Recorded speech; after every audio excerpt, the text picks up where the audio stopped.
Hi friends, இந்த கிளைமேட்டுக்கு school விட்டு வர குழந்தைங்களுக்கு ஈவினிங்காக இந்த மாதிரி ஹெல்த்தியான ராகி வெஜிடபிள் சூப் செஞ்சு கொடுத்து பாருங்கள். சூப்பராக இருக்கும். இதோட வடை பஜ்ஜி ஏதாவது வச்சு சாப்பிடும்போது இன்னும் சூப்பராக இருக்கும். ட்ரை பண்ணி பாருங்கள்.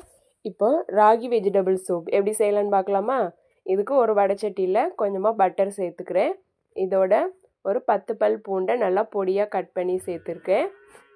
ஒரு சின்ன துண்டு இஞ்சியை பொடியாக நறுக்கி சேர்த்துருக்கேன். இஞ்சியை லைட்டாக தட்டி கூட போட்டுக்கலாம். இதை ஒரு 2 நிமிஷம் நல்லா வதக்கிட்டு இதோட பீன்ஸு, கேரட்டு, கேபேஜு குட்டி குட்டியாக கட் பண்ணி வச்சுருக்கிறேன். அதையும் சேர்த்துக்கிறேன்.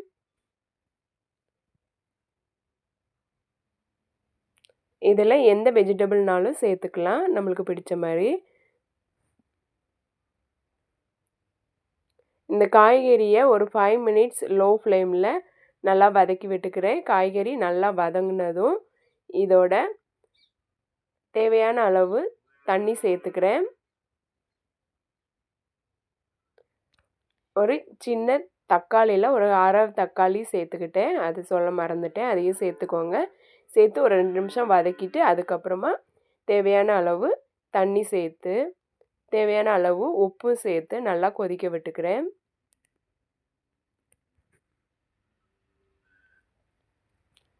இந்த காய்கறி நல்லா தண்ணியில் வேகணும். நல்லா தண்ணியில் வெந்து கொதித்ததும் ஒரு 2 ஸ்பூன் அளவு ராகி மாவை நல்லா கட்டி இல்லாமல் கரைச்சி எடுத்துக்கிறேன்.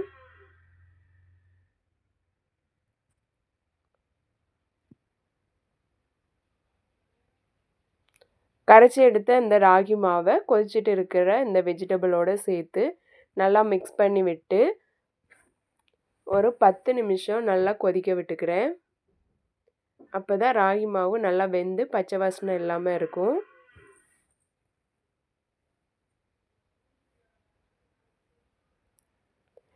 இப்போ இதோட தேவையான அளவு மல்லித்தழையும் கொஞ்சமாக பெப்பர் தூளும் சேர்த்து நல்லா மிக்ஸ் பண்ணி ஒரு 2 நிமிஷம் கொதித்ததுக்கப்புறம் இறக்குனா சூப்பரான ராகி வெஜிடபிள் சூப் ரெடி. சளி பிடிச்சிருக்கிறப்போ இந்த மாதிரி குழந்தைங்களுக்கு செஞ்சு கொடுத்தோன்னா குழந்தைங்க விரும்பி சாப்பிடுவாங்க. நீங்களும் இந்த மாதிரி செஞ்சு பாருங்கள். இந்த வீடியோ உங்களுக்கு பிடிச்சிருந்துன்னா லைக் பண்ணுங்கள், சப்ஸ்கிரைப் பண்ணுங்கள், கமெண்ட் பண்ணுங்கள், ஃபாலோ பண்ணுங்கள். உங்கள் ஃப்ரெண்ட்ஸுக்கும் ஷேர் பண்ணுங்கள். தேங்க்யூ.